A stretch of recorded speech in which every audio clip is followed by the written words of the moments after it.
पावसाने म्हणजे लय वाटोला लावला हो.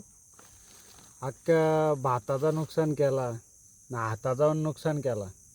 आता भाताचा एवढं नुकसान झालंय, अख्खा टाकून दिलाय, तणास पण भेटणार नाही ते.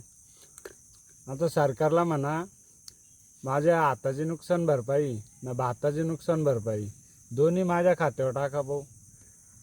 न टाकाल तर नुसतं माझा भात नाही वाया गेला, काही 12 महिन्याची मेहनत वाया गेली. शेतकरी या टायमाला भात पिकवतो, पण त्याची या भात पिकवा मागं 12 महिन्याची मेहनत असते. तुम्हाला काय माहिती आहे? ही 12 महिन्याची मेहनत वाया गेली.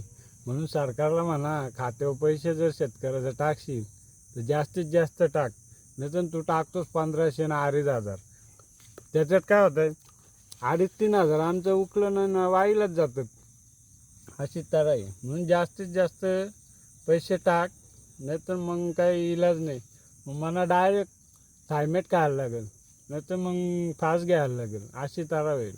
म्हणून ते 1500 ना 2500 नको टाकू.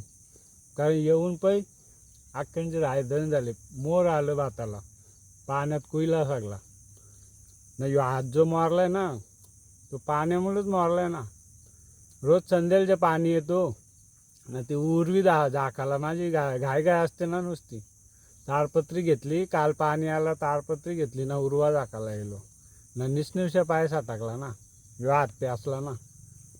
म्हणजे नुकसान पाण्यामुळेच झाला ना, नैसर्गिक आहे ना ते पाणी. म्हणून ह्या हाताची पण सरकारला ना भरपाई दे म्हणा. बाकी काय, शेतकरी लय मेहनत करतो.